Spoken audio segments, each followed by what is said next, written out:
uma revolução, né? Os inibidores de JAK em hematologia foram uma revolução. A mielofibrose é uma doença que até então era órfã, não tinha nenhum tratamento específico. A mielofibrose é uma doença devastadora, uma doença mieloproliferativa, como a gente está falando, na qual você tem fibrose na medula óssea, você tem uma ação de vias de sinalização do JAK, outras vias que vão resultar na fibrose da medula óssea num quadro inflamatório crônico e persistente. Por conta dessa fibrose que ocorre na medula óssea, você passa a ter hematopoese extramedular, você passa a ter produção de sangue fora da medula óssea. Os principais locais de hematopoese é o baço. O baço começa a crescer, não é incomum a gente receber paciente com esplenomegalia para investigar quando a gente vai ver um paciente que está abrindo um quadro de mielofibrose. Fora a esplenomegalia, ele começa a ter sintomas constitucionais, perda de peso, sudorese noturna, fadiga, fora a anemia que ele vai desenvolver e o risco que ele tem, conforme a aplicação que o paciente está, de evoluir para uma leucemia aguda. Além dele conviver com aqueles sintomas da mielofibrose, então sabe que ele tem um tempo certo para aquela doença sofrer sanções adicionais. Tá? A hematológica ela tem essa característica, você tem um clone no diagnóstico, esse clone, ele tem mutações, vão surgir outros clones.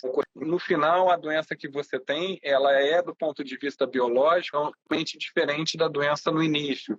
E se eventualmente aquela célula que já tem uma mutação driver, tipo JAK, mutado, ela adquire uma outra mutação de alto risco, aquilo vai repondo, ele vai evoluir para uma leucemia aguda e vai morrer por conta da leucemia aguda.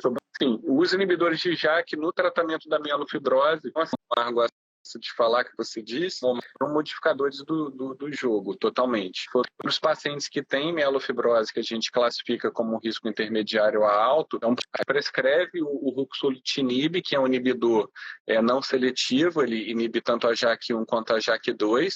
Sim, esses pacientes eles vão ter uma redução do baço, a esplenomegalia ela praticamente desaparece. Esse paciente ele começa a ganhar peso, ele volta para o peso que ele tinha, o prurido desaparece, a sudorese noturna desaparece.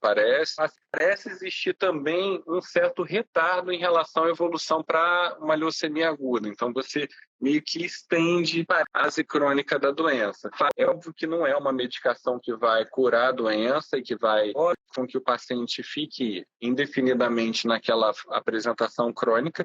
Uma doença que você não tinha nenhum tratamento para oferecer e foi uma mudança de paradigma, exatamente. A gente usa os inibidores de JAK para outras doenças mieloproliferativas, mas não tanto quanto a mielofibrose. Então, por exemplo, polissemia vera. A gente está tomando a hidroxureia para manter a hemoglobina baixa, o hematócrito baixo.